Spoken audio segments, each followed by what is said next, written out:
let's find area of trapezoids and kites. Now, trapezoids are interesting figures because they are two-dimensional figures that can be drawn two ways. So one way we might see a trapezoid is where we have one base that is longer, one base that is shorter, and we have two slanted sides. The second way we can see the trapezoid is we have one long base at the bottom, one smaller base at the top, but we have a straight side and one slanted side. So if we have this kind of trapezoid, and if they give me the measurement for both of the bases, one way you can find the area of a trapezoid is through a formula. And the way that the formula works is you have to pretend you have two trapezoids. At the first trapezoid, you have the smaller base on top, the larger base on bottom.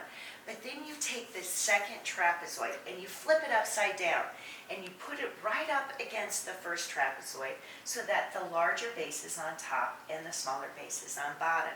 And when you do that, you suddenly see you have a parallelogram. And we know that the formula of a parallelogram is base, which would be both base 1 plus base 2, times the height. But because I don't want that second parallelogram, I need to take it out by dividing by 2. That only works if you have the measurements for both base 1 and base 2. And it only works if you remember the formula. So a second way we can find area of trapezoids is by something called decomposition.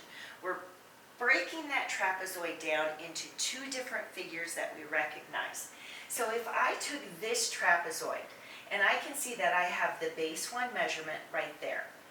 I have this height on the inside, but I don't have any of these. But in the inside, I notice that I have another measurement, which is 6 meters.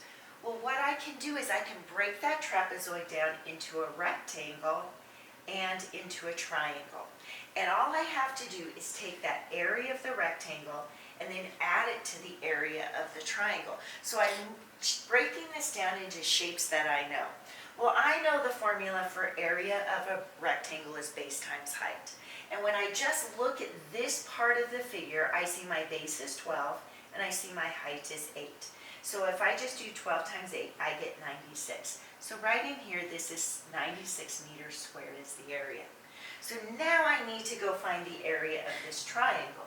Well, I know that the formula for area of a triangle is base times height divided by 2. So I see my base here of 6. I see my height here of 8. So I do 6 times 8 divided by 2. And when I solve that, that's 48 divided by 2, which is 24. So that means this area here is 24. So all I need to do to get the area of the entire trapezoid is add my 96 to my 24, and I get 120 meters squared. So both ways are equally handy, but if you don't have all the measurements for both bases, this is the only way that you're going to be able to do that. Now, kites work almost exactly the same way, because if I take a kite and I split it in half down the center, notice I have a triangle and a triangle. And my measurements say that this height of the triangle from here to here is 6 feet, and this height of the triangle from here to here is 6 feet. They're the same height.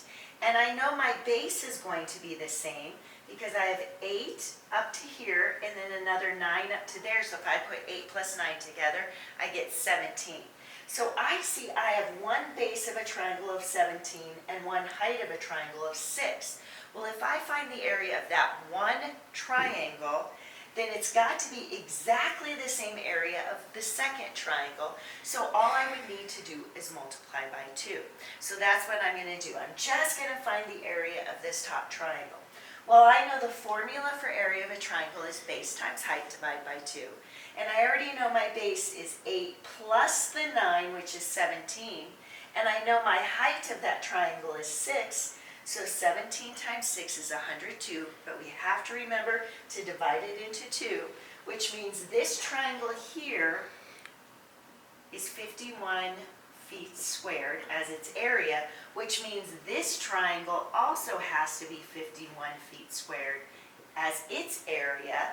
So if I just multiply that 51 times 2, I get 102 feet squared. And that would be the measure of the entire inside space of that kite. So the key today, it's about taking our figures and breaking them down into figures we recognize, such as triangles and rectangles, and then putting those formulas together in order to get the area. So now it's up to you. Go have some fun with math.